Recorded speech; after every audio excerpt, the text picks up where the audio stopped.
All right, good morning, folks. Can you still hear me? Just give me a thumbs up if you can still hear me. Great. And then we are going to try this and this. And I am hoping you can see my screen here. Can somebody give me a thumbs up if you see a first slide that says annual meeting January 2021 with some kids on the front of it? Awesome.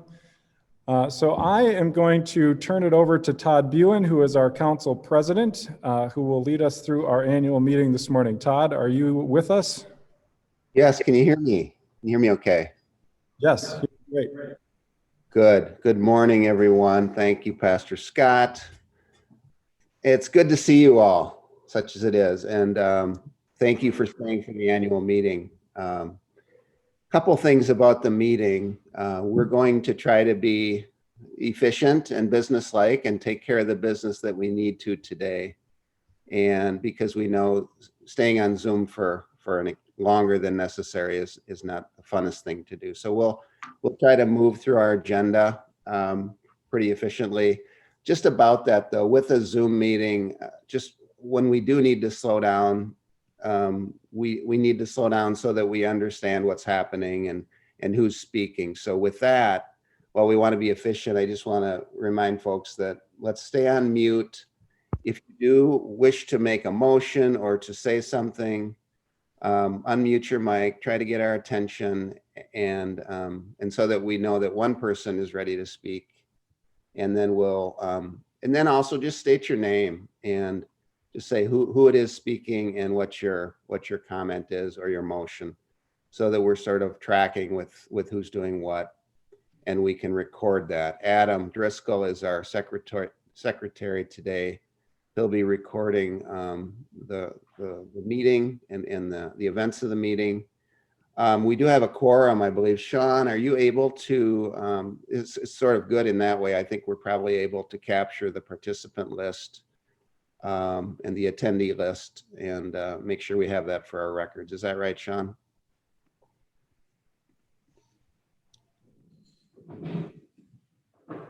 Or Scott, I guess. I think that's we are recording the event too, so we can go back and make sure we know who was here, since we're doing it by Zoom. Yes, we have the meeting recorded, so we'll have a note of who was all here. And we've got 82 logins, so I am fairly confident that we've got a quorum. So, and my wife is sitting here next to me, and she said, "Shoot, I don't get to sign the sheet. Are they going to know that I'm there?" And so, just for the record, my wife is here too. Just a couple more things about a Zoom meeting. So when I talk about, being deliberate in the sense that we're following and tracking with what's happening, we will need a motion and a second before discussion and before we take an action. And that's pretty typical. But the other thing that we'll do is just to take that step of when we're in a discussion, before we take a final vote, we'll take a motion and a second to end debate prior to taking the vote on the motion, so that we're all clear that we're ending debate, and that if there are people that want to speak and are not comfortable ending the debate period, that we'll hear from them. So that's just a step that we'll be sure to take. And I thank Paul Bonsack for being the parliamentarian today. He's going to help us. And Paul, don't hesitate to pipe in, and if there's something that you want to correct us on or make sure that we're doing, feel free to step in. Thanks for your help today. So with that, the next slide, Pastor Scott, is our agenda, and we can go to our opening prayer from Pastor Sherry. All right, let us pray. Good and gracious God, another year has come and gone as we once again gather for our annual meeting. Today, we remember the celebrations and the hardships, the joys and the sorrows that have happened over the past 12 months. We give you thanks and praise for the leadership in this congregation and for the connection that has remained during this pandemic. Help us to remain hope-filled for the year to come. As we have conversations about the life and work of Shepherd, we pray that you would be part of our conversation, dear Lord. May your Spirit open our hearts and our minds, allowing us to hear both possibilities and realities, reminding us always to consider what you would have us be and do in this time and place. Remind us that we are called to be bearers of Christ's light and life and love to all that we meet. Help us to live and love our neighbor and the stranger, reminding us that everything that we have has been given to us by you. We pray all of these things in Jesus' name. Amen. Thank you, Pastor Sherry. The agenda is before you. You can see that. And just a couple things I'd just like to say. It's been, from the perspective of the council, it's been a challenging year. We've been meeting all by Zoom over this last year. And I would just like to thank the council for their commitment to the business of the church, their good judgment. And I'll single out Steve Hanneman a little bit here at the beginning. Steve has really been helpful to us and sort of steady with his handling of the budget, and also Ryan as our financial secretary too. So, but the entire council and just the steadiness and their keeping their eyes on the business of the church as we've been remote has been phenomenal, and I really appreciate all of them. We're going to do a little bit of old business here first, and that is just to go back as a reminder. We had a meeting in July, on July 12th, 2020. And that was also a Zoom meeting. And we want to just approve the minutes from that meeting. And just a reminder of what we did. That was a meeting where normally we meet in April, and we held that meeting off and met in July. We acknowledged outgoing members from the council at that meeting. We thanked them, and we also recognized those that were coming onto council. And we had a motion to approve dispensing with the written ballot at that time, and a second, and you had unanimity around that we could dispense of the written ballot. And so we took a motion and we voted those new members onto the council. That was a primary thing that we did at the July meeting. And then we also had a financial update from Steve Hanneman, and we talked a bit about the parsonage basement and trying to make that useful for potential asylum seekers, and that is still something that is in the works, but we haven't taken any permanent action on that yet, or we haven't found anyone ready to come into that yet. But the other thing that we did at that time was we had a parking lot update, and then we had a return team update, and we'll have both of those things again today. But with that, just that quick summary of the meeting notes from July. I'll take a motion to approve those minutes from the July meeting. And Todd, just if anybody wants a This is copy. Virgil. I'll move to accept those minutes. I've also going to drop them in the chat. So if anybody wants to see those minutes, they can do that. Thanks, Scott.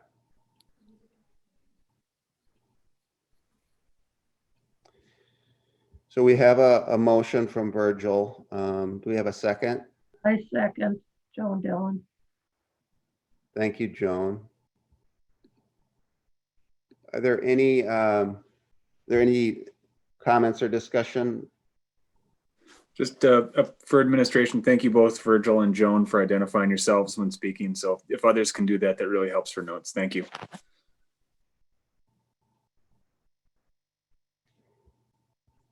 Okay, on this one, I think if there is no discussion, we'll go ahead and we'll take a vote to approve those minutes. Hearing nothing. All those in favor of approving the July 12th meeting minutes for the annual meeting, please say aye. Aye. Aye. Aye. Opposed? Hearing nothing, the motion passes. Thank you. Next item on the agenda is our financial reports, and I'm going to just go silent and turn it over to Steve. All right. Thanks, Todd. Good morning, everyone. I had a strange craving for French silk pie as I was gathering my notes for this meeting, and it dawned upon me that Carla Palmersheim, the pie lady, wasn't able to serve us pie this morning. So I'm really hoping that next year, when we are able to do this in person, we all get at least 2 pieces of pie to make up for today. So Carla, I'm not sure if you're on, but looking forward to that. All right, we're going to go over our 2020 financial results and then talk about the proposed 2021 budget here. But before I start, I just want to set the stage as a reminder. As a church council, we typically begin talking about the next year's budget in about October. And then that process carries through to early January. And then we present it to the congregation at the annual meeting, typically in late January.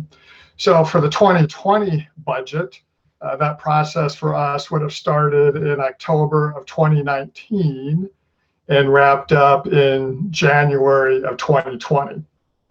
And so when you think about that, you know, the pandemic was starting to make the news a little bit, but obviously with respect to our budget, the pandemic wasn't accounted for in any way, shape, or form, nada.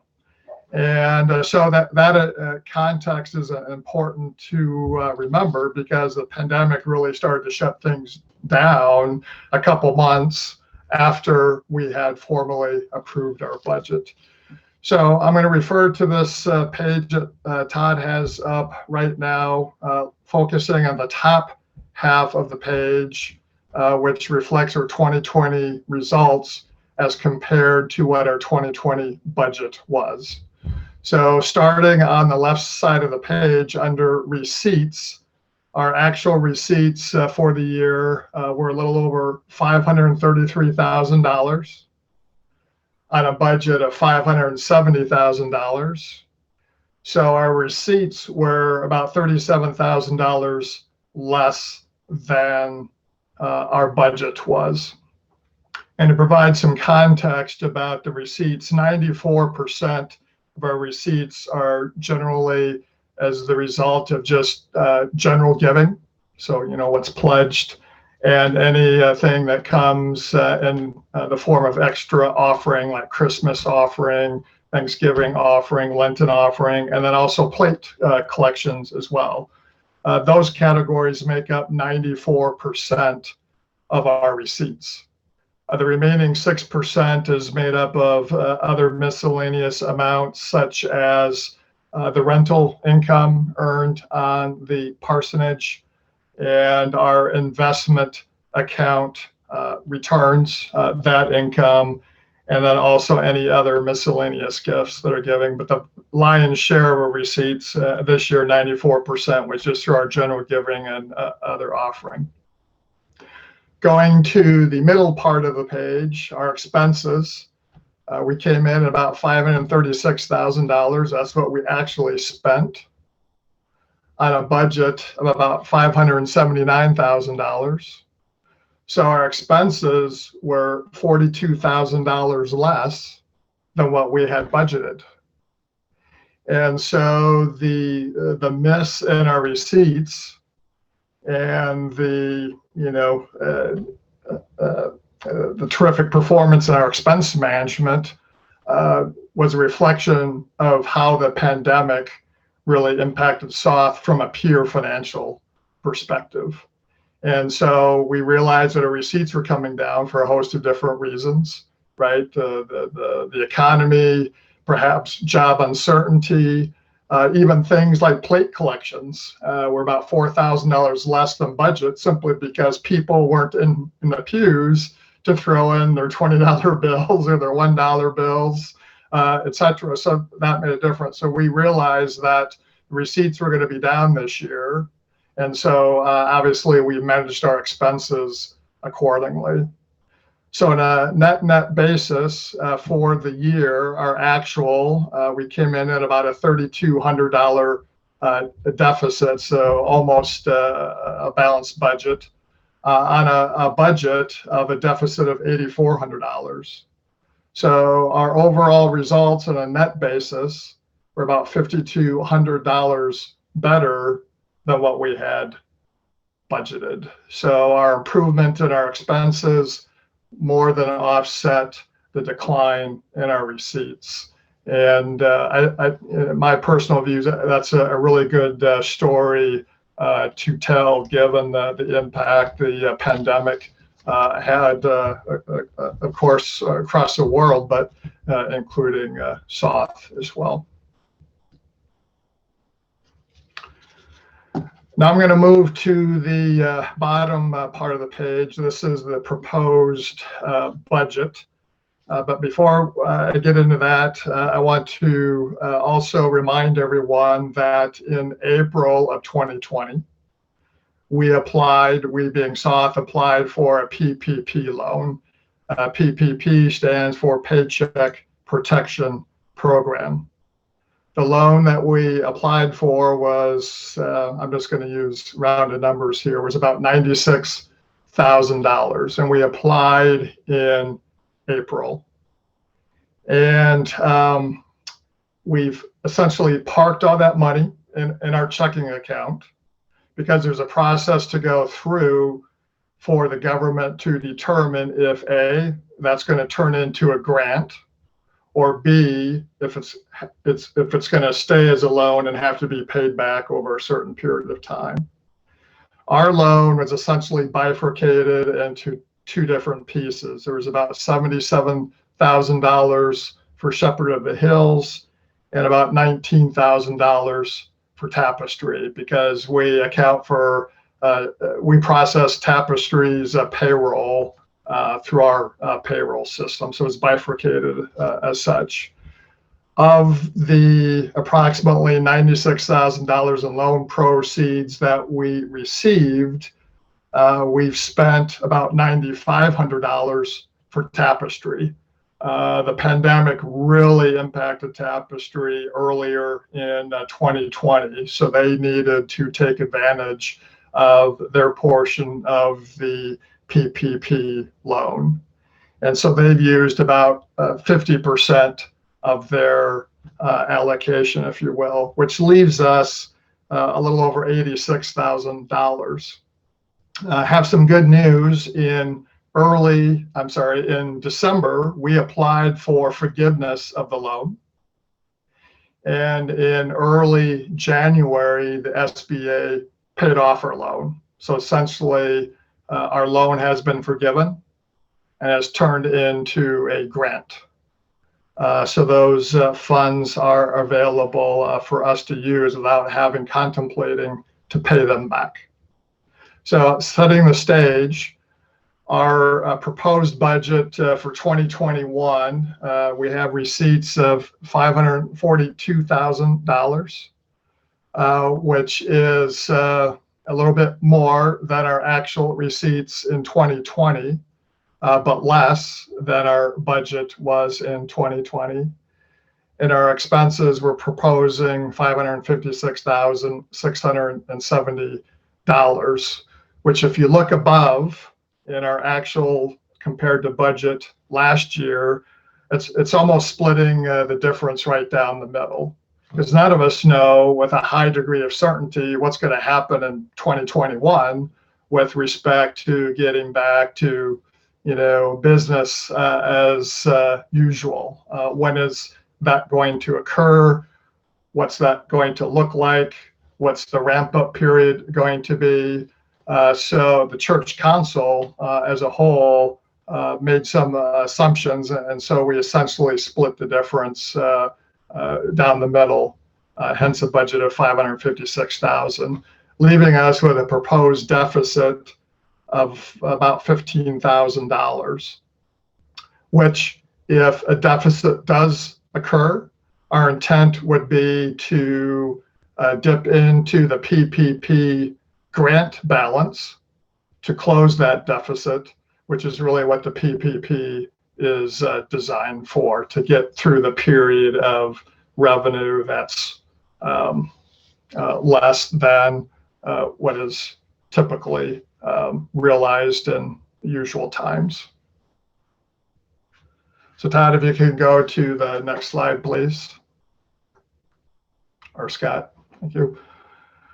So this is the 21 proposed budget by slice. I think many of you have seen this page before. I think Quinn Driscoll actually created this format, which I greatly appreciate. So I'm totally plagiarizing here, but updated with the 21 budget proposed numbers here. And you can see by category to the right side of the page what the proposed dollar amounts are, and then what that is a percentage of our total expenditure is for each line item. So for our staff, for example, proposed budget amount is about $346,620, which would represent 62% of our expenditures for 21.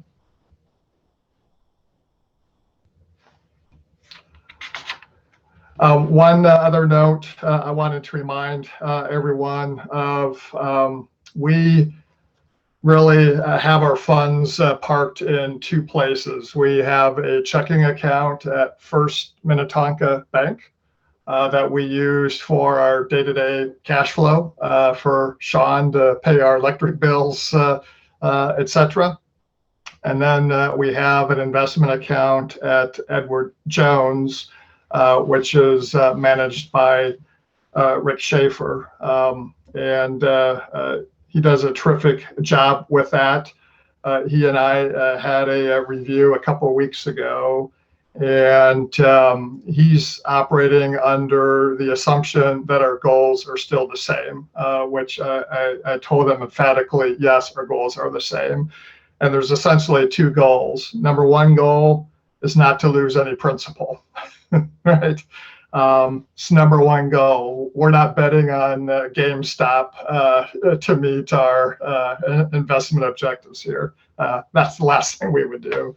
And then the second goal is return on investment. And given that the first goal is not to lose any principal, obviously we're invested in some pretty conservative options that are out there. And so we've been able to ride the crazy up and downs and not lose any sleep at night just based on how our investments are made.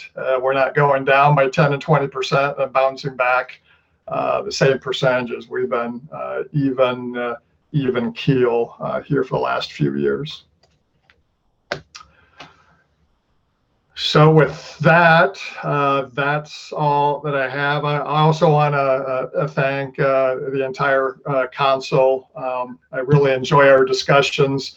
As I've told the congregation before, we don't take any offering, any giving for granted. Each dollar matters, and we treat it as such, and we get down into the teensy line items when talking about the budget. So we realize that, and it's greatly appreciated, especially during a very, very difficult 2020. It means a lot, and just know that your investment and trust in us is in very good hands. And in addition to the entire council, I'd also like to call out Warren Wollenberg and Sean Walkouts for everything that you have done to help me and us along the journey to make sure we're taking the prudent steps here. Thank you, Steve. Before we entertain questions and discussion, I would like to have a motion on the proposed budget, which is $556,670 for 2021. So I'll entertain a motion on the proposed budget for FY21. I'll move to propose, this is Daryl Eggertson. I propose the budget, but I question or to approve it, but I heard talk, I'm not sure, is this calendar year or was there a fiscal year that is not the same as January through December? Yeah, that was my error. I said FY21. That's what I'm used to saying in my work. And it is the calendar year 21, Daryl. Thank you for asking or clarifying that. Okay, I move to approve the budget. Do we have a second?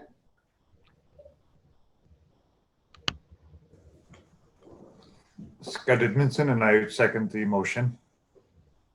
Thank you, Scott. Now we have, we're open for questions, which there may certainly be some questions and or discussion or debate.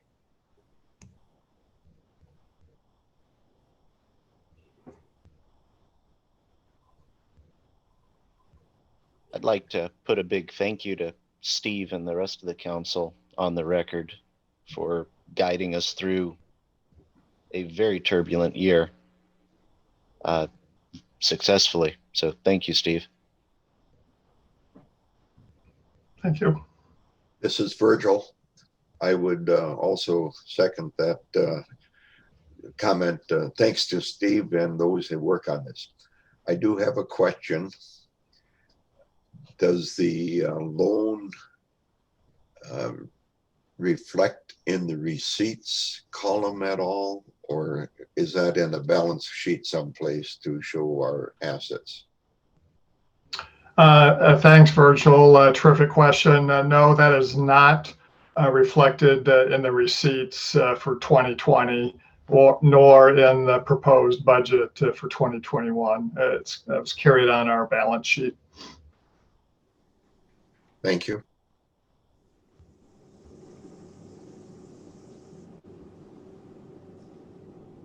Just a note, this budget does include some parsonage rental income. When we went into late last year, we did not have a clear picture of what our parsonage usage would be, but we've had a young couple or a couple living in there.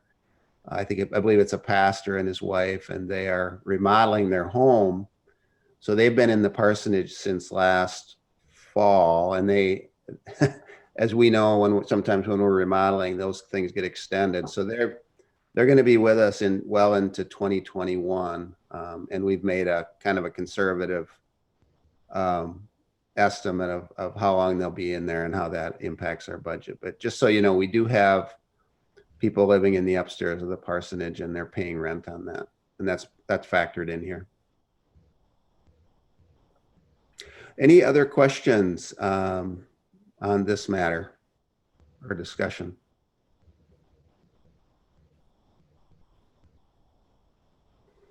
If not, I'll take a motion to, first we're going to just end debate and discussion. I'll need a motion and a second on that. Todd? Yes. Todd, I do see there was a question in the chat. Okay, thank you.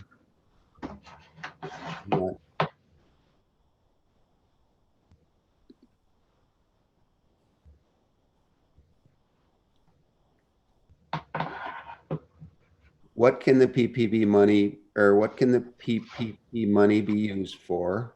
Can we donate any of it to support local community organizations dealing with COVID needs?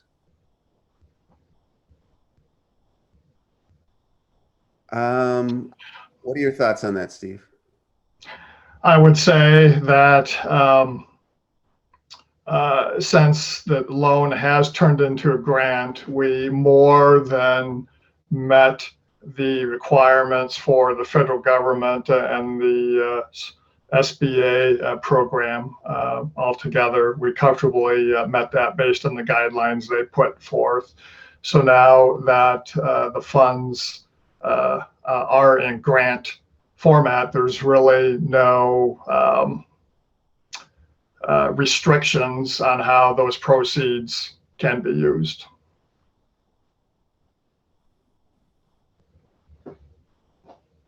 I would consider, this is Daryl Eggerson again, I would consider it basically in addition to our surplus, and we've it's our money. Well, it's free money, but it can absorb these deficits.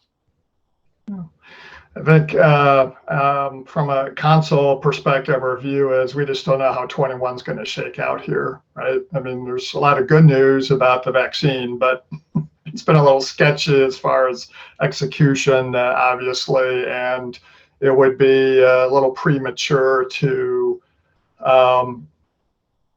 really start to either spend that or account for it until we get at least 2 or 3 months into the calendar year to see what impact COVID's going to have, particularly on SOTH.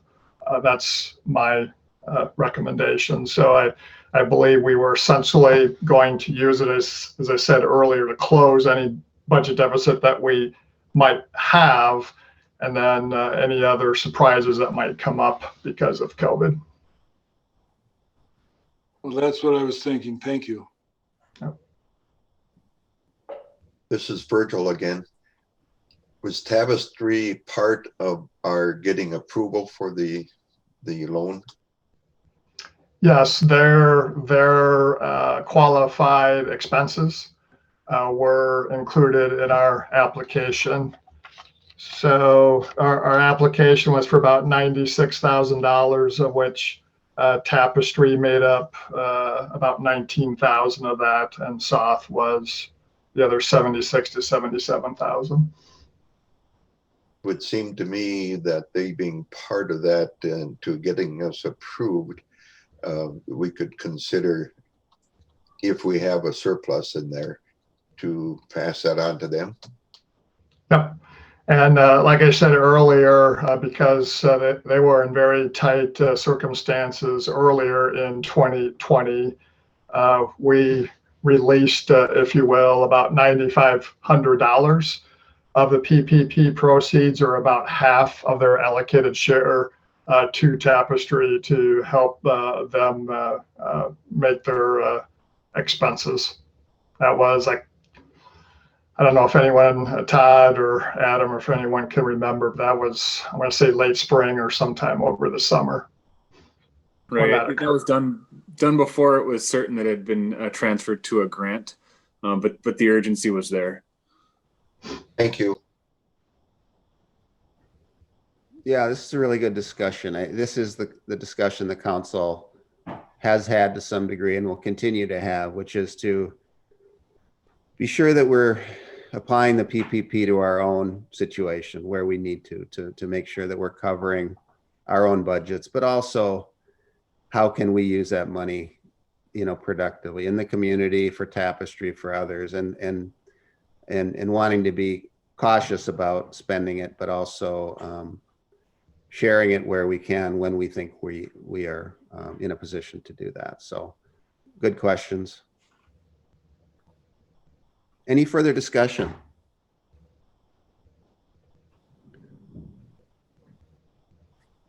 Okay, if not, I would entertain a motion to end the debate. I'd ask our parliamentarian, how does this motion comport with the earlier one from Daryl and Scott? This is necessary to end the debate, and then we will vote on the motion that Daryl made that was seconded. Great, thank you. And this vote takes a 2/3 vote to pass, to close debate. I move we close debate. Virgil, the second. All those in favor say aye. Aye. Aye. Aye. Aye. Aye. Any opposed? Aye.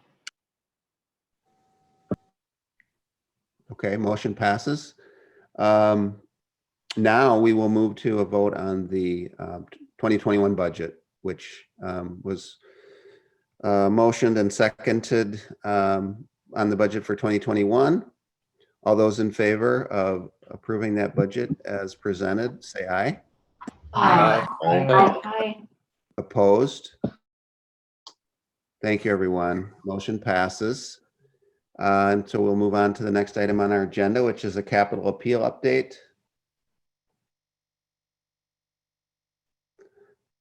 Scott, are Yeah. you going to run with that or? Yes, of course. Yep. Okay. And just let me join everybody else in saying thank you to Steve and the council for navigating, and Sean navigating during this time. Thank you, thank you, thank you. You all know that we have had many conversations about our capital appeal, looking at our parking lot. I want to start by saying a huge amount of thanks to Nate Lichty and to Pete Barrett. You would think that all we have to do is scrape off the old asphalt and put some new stuff down, but it does not work that way. They have done hours and hours of planning and discussions with our architect, Kevin Bush, and spent many hours on Zoom calls and poring over plans and looking at engineering things, and now starting to interact with the city of Edina. So if you please would just all unmute and give a round of applause and thanks to Nate and Pete. It has been yeoman's work, and we just want to say thank you for all of their work. Thank you. So some very promising and good news. We have been out doing visits starting in early January, and I want to say a special thank you to our Shepherd of the Hills Foundation, which made our lead gift a $10,000 gift out of our foundation assets. Many of you might know we have a foundation. They are primarily funded by estate gifts and memorials. And if you are interested in including the foundation in your estate or your memorial planning, you can talk to me or you can talk to Gene Wicks. We would love to have you do that. They made our lead gift, one of them at $10,000 to get us started. There are a number of opportunities out ahead of us. If you want to meet with me or with Pastor Sherry and talk about the appeal, we would love to do that. The email that went out on Tuesday contained a Sign Up Genius link, and I know it's working because I've seen a couple of people sign up. If you want to come and visit and talk about the appeal, I'd love to do that. I have some really good news. Our initial visits have been exceedingly fruitful. We've done about 30 visits. We've got about 25 families that have already made promises for $276,000 and an additional $500. In essence, we have funded already phase one of the project. That is an amazing thing with just a few families. So I just want to say thank you, thank you, thank you. And to those who have been our lead givers, thank you, thank you. What this allows us to do is I think we can move now to trying to fund as much of the second phase as we can. The second phase is about $220,000, so that makes our total right around $495,000 for the whole project. Like we've done in the past, we will approach Thrivent for a loan to fund the whole project up front, and then we've used the capital appeals to pay that mortgage down over the time during the appeal. So if you'd like to learn more about it and visit with Pastor Sherry or myself, we'd love to have you sign up. What we're going to do is we are asking everyone to return their promise card before March 14th. And there's a double reason for this. One, we want to get all of our promises in here in the next month or so. But the Sunday of March 14th will mark a 1-year anniversary from the first Sunday that we started worshiping on Zoom. So rather than making that a bummer that we're still worshiping on Zoom, we decided to make that a celebration of the promises towards our appeal. So everyone should have received a pledge card in the mail and a brochure, and if you haven't, it's on its way. And if you want to talk more about it, I would love to do that, and we'll probably set up some other additional times for conversations about the appeal and laying out some of the details of the project. Our hope is then, of course, to start the phase one of the project this spring, which is our main parking lot, and then phase two sometime in the future, which is the 2 outer lots, the one by the parsonage and the one on Blake. Any questions about that or the appeal or how it's gone so far? I have a question, Pastor Scott. Yeah. That's Gary Nash talking. I'm just curious, since Sally and I have done some work around here, and when you do a project, it's so disruptive and for quite a while. And so why are we separating the two projects by 3 years? It seems from the numbers I'm seeing that there would be a way to fund that now.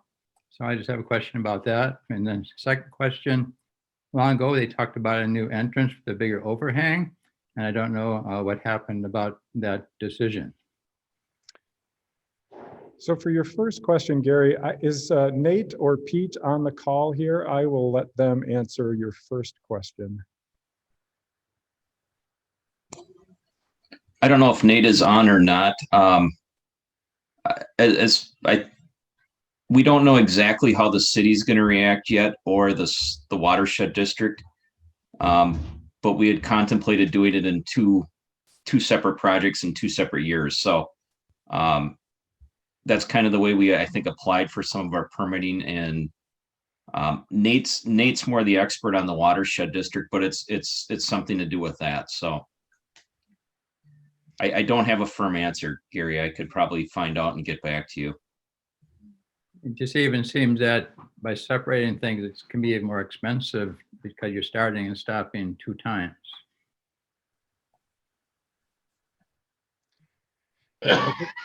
It's a good question, and that's something that we'll have to look into further. And I'm sorry that Nate's not here, because he is the expert. And the way I understood when he explained it, it does have to do with the watershed and the requirements that we have for creating those rain gardens. So I'll let him get back to you, Gary, about that. The second question about the overhang is there will be footings poured in the new parking lot underneath it that would allow for a future expansion of creating that overhang over our driveway. When we've looked into the cost of doing that, it's been prohibitive in the past, and we've decided, the council has decided to put that as a project in the future. So there'll be footings poured that in the future there could be that canopy put over our driveway, but it's not part of this project. So that answer is that we're incurring some of the expense now. We're doing some of the foundational work for that, but it would require another estimate and another project down the line. But we've got the footings, as Scott said, in place for the work. Thanks, Gary. Good questions. Other questions? I just want to say, I thought it was going to be a crazy thing to launch a capital appeal in the middle of a pandemic, and our response has been overwhelmingly positive and generous. So thank you to all of our lead donors. And I look forward to spending a little time with other folks and continuing the appeal. So thank you. That's it. This is Kathy Weimer. It would be useful to know the answer to Gary's question. I think so. We would be very interested in that response as well. Yeah, maybe we'll have Nate do a little write-up for us, and he can talk about whether that's possible to do it all together or whether it has to be separated out. Does that sound like a good idea, Todd? Pete? Yeah, could we get that onto our website or something, and call attention to it somehow fairly soon? That would be good. Because I think it is complicated with the permitting and stuff that, so if we can get, and maybe to push it a little bit, see what we can do to speed things up. But yeah, to get that information out to the congregation quickly would be great. Paul here with a quick addition. It would just seem to make sense that as long as the church is not being used during the pandemic, to have everything torn up all at once and get it over with if we can afford it. Dick Schulze here. I'm curious to know whether or not that collection of runoff is actually required by state or Edina or whatever. For the rain garden? Yeah. Yes. Anytime we disturb a parking lot of that size, they're requiring stormwater treatment. Thank you. About the process. Okay, if there aren't any more questions, that's it from me, Todd. Okay, next slide. Ministry updates from Pastor Sherry, Kay, Scott, and then the return team update. All right. Well, what a year this has been, both personally and professionally. So I'm just going to highlight a few of the things that spoke to me this past year. First of all, working with the confirmation kids was absolutely a joy. And I want to continue to work with them. I'll probably be working with them maybe once a month now, but we had so much fun learning about the different religions and about our Christian faith and then our Lutheran faith. And I just, yeah, they're just a joy. I just can't say anything more about them than that. So, and then now I'm working with Wham, and I've only been with them for a few weeks, but they are amazing also. You guys have great kids, I just have to say. We have been following the lectionary stories. And so what we do is we go through the story on a Wednesday, and then that story is what is told in Sunday. So they can follow that. We do it ahead of time, kind of like a little Bible study, and then they hear the sermon on it the following Sunday. So it's been working really well. We just do some Bible story and then videos and then some games. So another thing that happened this past year, which I'm super excited about too, is that we became a welcoming congregation with Amparo, and that is accompanying migrants with protection, advocacy, representation, and opportunity. We did that last August, and this led us to several meetings that took place. Gonzaga and I took a 3-part training on asylum seekers so that we could get information for the upcoming person or family that we hopefully will be hosting in our parsonage down the road.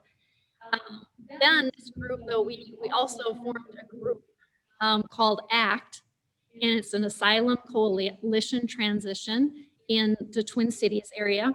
And this group will participate in the work that we're going to be doing with this family or person that comes to live in our parsonage. So they won't be, we're not just doing this alone. We're going to have a few other churches helping us with that. So Paul's taking the lead on this. I am so grateful for his leadership and important work on this, along with Kathy Weimer and Joe Dillon. I can't say enough. So thank you for that, you guys. And if you want to get involved, please contact Paul or myself because we're going to have a lot of work ahead of us down the road. Kay and I, we just finished a 4-week training course on suicide prevention and how to respond to suicide when it does and if it does happen. It was put on by Luther Seminary, and it was an excellent course. It was for the month of January. We did it 4 Tuesdays, and it was really, really good. And if anybody has any questions or wants to ever talk to Kay or I, please contact us. With WHAM, I wanted to include all kids. So like I said at church today, we're going to start our story time with the younger ones between the ages of 2 and 4. We'll have just a quick story, some singing, prayer. So if you have grandkids or your kids are that age, please contact me or look for our Tuesday email. There'll be a link in there, a Zoom link, and that will be on Wednesday evenings at 6 o'clock. So it'll just be for like 10, 15 minutes, really short, but I think it's really good for those kids to connect as well. And then lastly, Bible study. I love my Bible study, people. And if you are ever interested in coming to Bible study Wednesday morning at 10 o'clock, it is just a joy to be and talk about the Word of God. So if you're willing and able and can come, please do. It is a joy to be with them. So that is it for me. Who is next? Kay. Thank you, everybody. Hi, good morning. My update is simply, instead of visiting people obviously live in hospitals, long-term cares, rehabs, and in their homes, I've been visiting them on the phone since March, which is both wonderful and terrible at the same time. But I continue to do that and try to maintain connection and help people muddle through their healthcare needs and help them figure out, how to continue on safely where they are. The staff has taken on some responsibility with that too, and have had created congregational callers to also reach out so that we have a network. They're hearing from me, they're hearing from the staff at large, and then they're hearing from the network that is the community of the church. So yeah, and just navigating sort of, changed healthcare fronts during the pandemic as well. It's things that, the old answers have changed. The groups that I'm involved with and leadership wise have continued to happen virtually with really actually amazing attendance, things like women's breakfast, book club, mental health events. So that's been wonderful. And people have commented a lot about the fellowship being, really helpful to stay connected like that. Most recently, I've, been spending a lot of time trying to reach out to especially elderly people in the congregation about access to vaccine and how to make sure they're positioned to see when they have access to that and make sure they're in the queue. It's literally every day, twice a day, changing front here in Minnesota. So we just keep working on that. I keep working down my list. So with that, I invite people to reach out to me if you have my cell phone, or reach out to Sean, who can pass you on to me, or email me. I continue to work from home, especially there are staff members who it's hard to work from home for a variety of reasons. And so sharing my office space is helpful to them. So with that, I've continued to work from here, but people are calling me. So I feel like that hasn't changed my availability. And as Sherry mentioned, trying to continue to do coursework, both just to keep up on what's going on, to learn so that we know what to share that's culturally relevant and important with you, and keep up on the changing front that is healthcare right now, as well as other issues that continue to bother our culture. So I think that's my update. Thanks.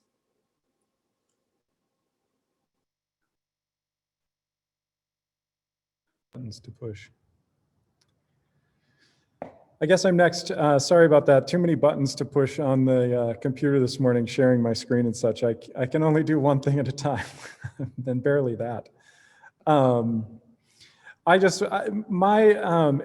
Every year I take a little bit of time during this meeting to just say a huge amount of thank you, especially to our council and staff. To the council for all of their work during this crazy time, I want to say thank you. We also need to say thank you to Sean, who is literally holding down the fort here as one of our only folks who's in the building, making sure every week that everything continues to go okay, getting our financial lives in shape, handing out all of our mailings and newsletters, and just generally keeping everything in order. So thank you, Sean. I want to say thanks to Pastor Sherry. I think it's kind of a little bit lost that in the midst of all the pandemic, we had some significant staff transition. Sherry started 2 weeks before we went home and have stayed home ever since. And I can't imagine a weirder time to have to figure out how to be a pastor than in this strange pandemic time. And she's done a great job. She's actually started making some capital appeal calls, which I'm really excited about. The preaching has just been excellent. How weird to have to stand in front of a video camera and preach to a bunch of people that you just see on the screen. And Sherry, you have done just a great job. And I'm so grateful you're willing just to roll with everything and give everything a try. So thank you. I probably don't have to tell everyone how important it is that we have Kay on staff who cares and loves everyone, whatever the need is all the time, from mental health to physical health. I don't think we can say thank you enough to Kay, who takes care of all of us, and the staff included. So thank you, Kay. Thank you, thank you. Blair, our custodian, who also sort of came on not long before the pandemic started, has managed to keep the building from falling down while we're all gone.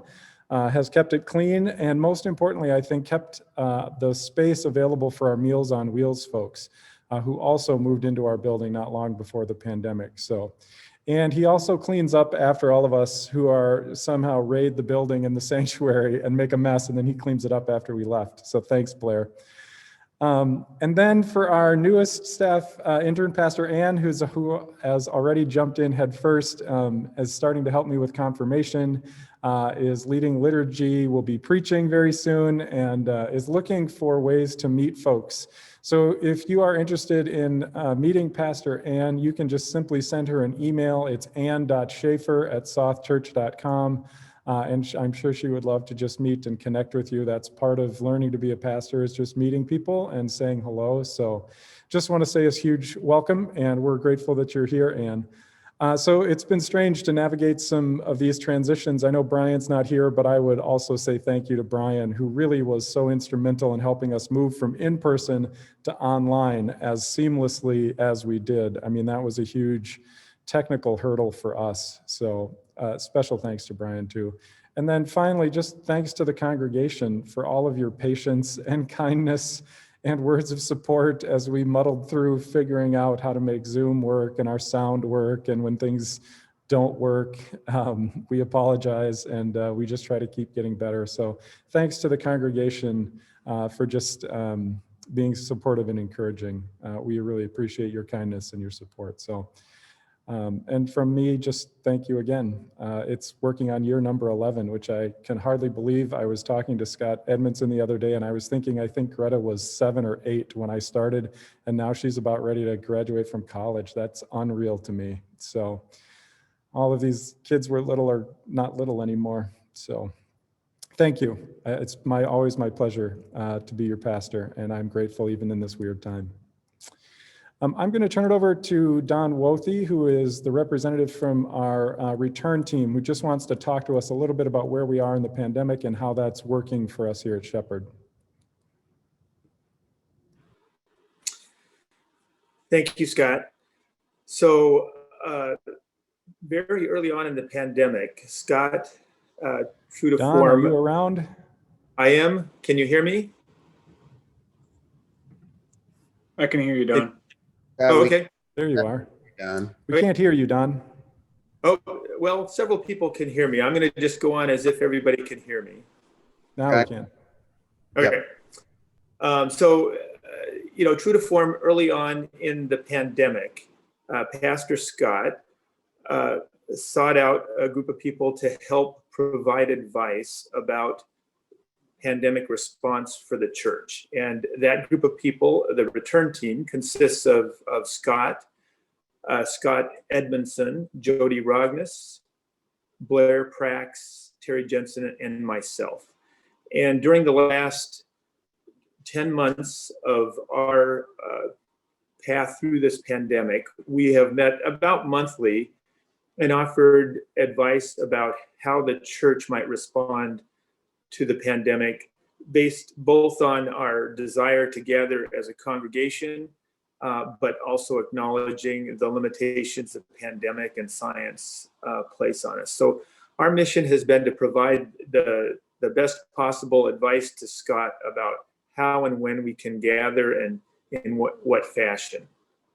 So at this point, through 10 months of the pandemic, the church has managed amazingly well to maintain the congregation as a gathering place for everyone, in spite of not being able to gather at the church.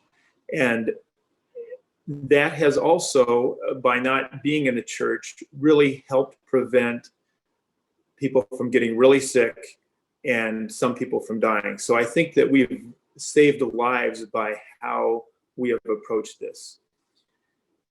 Going forward, what we have to do is figure out how we can return to the church, and that's where we get our name. And in doing that, I think I would refer back to sort of two things. One is the children's sermon that Pastor Ann gave us, and she finished with Jesus is more important than rules. And sometimes we look at these rules like you can't gather at church, or you can't wear masks, or you have to wear masks, and think that those are the rules, and we should ignore those or maybe put those to the side and then go back into the church. I think it's actually looking at it, sort of emphasizing the wrong syllable, as somebody said earlier. And in fact, what Jesus would have us do is protect our fellow members of the congregation, to do our best to help our neighbors to get through the pandemic. And in order to do that, we have to understand a little bit more about the pandemic. And I wrote a news article, which I would refer people to, that describes some detail. But what I would say is, throughout the pandemic, we've tried to do things to help minimize the risk of getting sick and ending up in the hospital, ending up dying from this COVID. And those things now include the ability to get a vaccine, which is just fabulous. And the more people that get the vaccine, the less there will be of this COVID disease around. And if we get to the point where the COVID is no longer spreading throughout the community, we'll be in a perfect position to return to the church. But we're not there yet. You could think of the COVID as like drafting Tom Brady, right? There's a lot of potential there. It's going to make a huge change, but it takes a little time to develop, and it doesn't happen immediately. So going forward, what we're going to be looking at is not whether there's a vaccine there and like, has everybody gotten the vaccine, but really how many people are at risk to get sick. And when the number that are at risk to get sick gets to be really low, then we will arrive at the spot where we can return to church. And so our measure isn't, did one person get vaccinated? Did 20 people get vaccinated? But it's rather, is the COVID prevalence around the community really low? And that's what we're looking for. And the vaccine will help with that, as will all the other things that we've been doing: washing hands, staying home when you're sick, avoiding gathering in crowds, wearing masks. So we'll continue to provide Scott with as up-to-date information and recommendations as we can.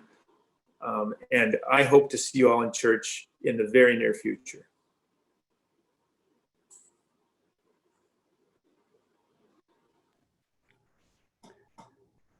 Thank you, Don. Are there any questions for Don?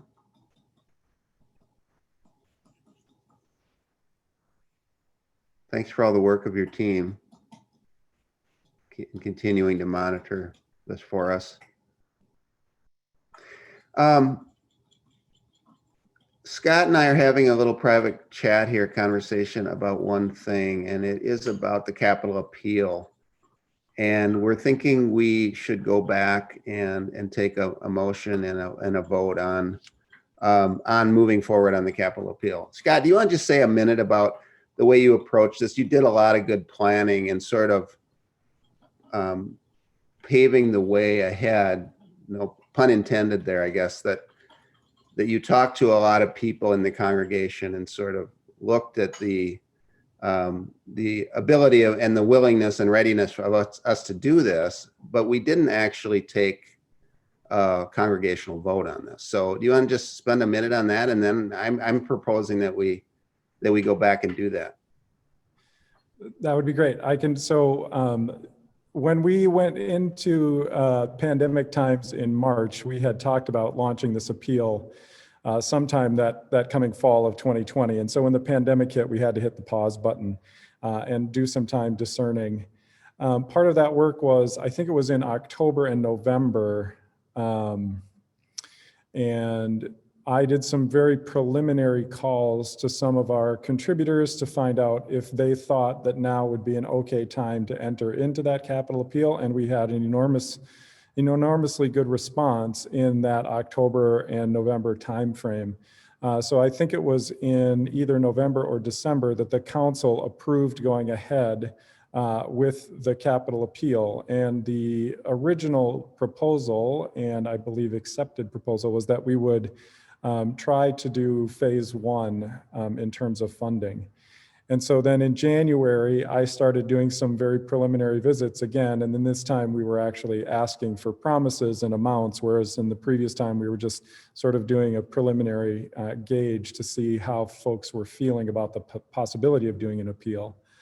And I suppose it's possible in there we did not actually ask the congregation as a whole whether or not we should go ahead with that capital appeal, which I suppose would be appropriate. So clearly the response has been spectacular. So that's been the process. So, and the council did have a number of conversations about whether it was appropriate to launch an appeal during a pandemic, which turns out was okay to do. So is that kind of give you enough, Todd? Is that what you were looking for? Yeah, thank you, Scott. So I would propose that we do that and formalize that. Paul, as the parliamentarian, do you have anything that you would like to add at this point? Yeah, looking at our constitution and bylaws, anything we do to encumber property requires a written ballot. And as I see it, the logical extension of the Capitol Drive is a mortgage on our property. Is that accurate? Yes, eventually. We are not in that spot. We have not officially entered into any dialogue with Thrivent yet. We've had some preliminary phone calls. Okay, but if we approve the capital appeal, we're essentially saying it's okay to go ahead and mortgage the property to get the job done. And so I would suggest that this requires a written ballot, which obviously we can't do, but based on something I'm going to talk about at the end of the meeting, we can go ahead and do it as long as we ratify the action at our next meeting. Great, thank you, Paul. So yeah, you'll further explain that ratification process in a minute here, but with that, I would take a motion on the capital appeal. This is Fred Jensen. I make a motion that we go ahead with the capital appeal. Scott Edmondson, I would second the motion. Thank you. Any Call the question. yeah, any discussion, questions? If not, I'm going to do what I did before, which is to entertain a motion to end the debate.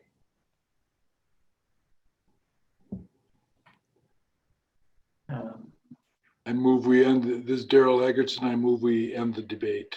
Thank you, Daryl. And second? This is Hillary Nelson. I move to end the debate. And is that a second? Yeah, thank you, Hillary. That's a second. All those in favor of ending the debate on the capital appeal, say aye. Aye. Aye. Opposed? Hearing nothing, the motion passes. And now we'll take a vote on the approving the capital appeal. All those in favor, say aye. Aye. Aye. Aye. Opposed? Opposed? Hearing nothing. Thank you. Thank you. I'm glad that we went back and did that. Thanks to Scott Edmondson for privately chatting and suggesting that we do that. Appreciate that. And we're moving on. Is there any, we're down to toward the end of the agenda. Is there any final new business that anyone would like to bring forward? I do. Okay. I've got a matter of housekeeping that was just alluded to. At our July meeting, we elected council members, and we're required to do that by written ballot.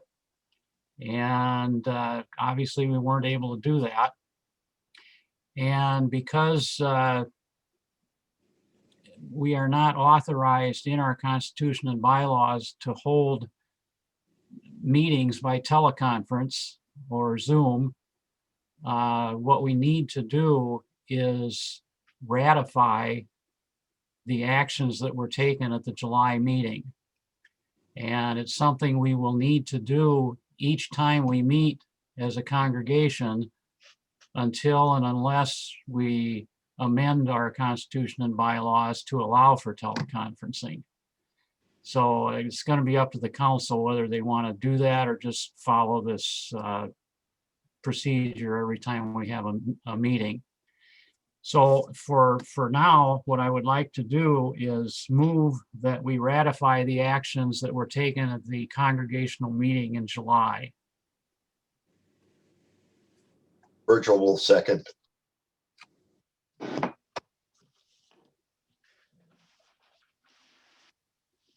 So Paul, with that, do we need to, well, is there any questions or discussion on that?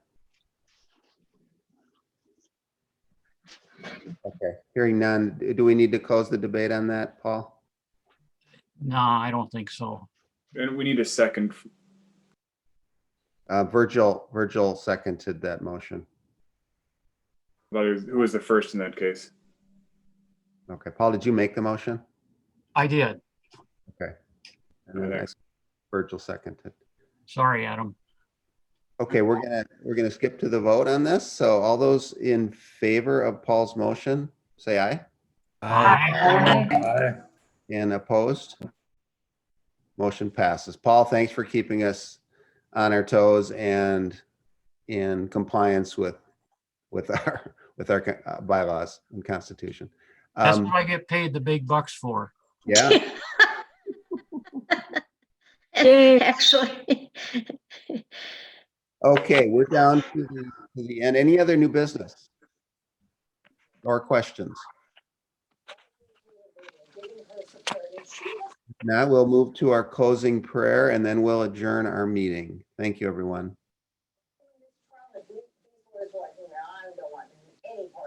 So Susan, you first. I think the leaders refuse to lie for Donald Trump and spread his lies. The Lord be with you. And also with you. Also with you. God of creation, it is clear that you are moving within this congregation. Your spirit is evident in the work of our council, especially with all of the hardships of COVID in the last year. We give thanks for our council members and staff who continue to find ways to come together as community in worship and relationship. We praise you for this community. And we lift up the world around us. Soften the hardened hearts, repair the broken hearts, give voice to the emblazoned hearts, and empower the open hearts. Help us, Lord, as we move from this annual meeting and into a new year. Give us eyes to see opportunities to shine your light and love in the world around us. Lead us and guide us to be better stewards of your creation and this congregation. Help us to grow in our faith and to learn how to continually love you better.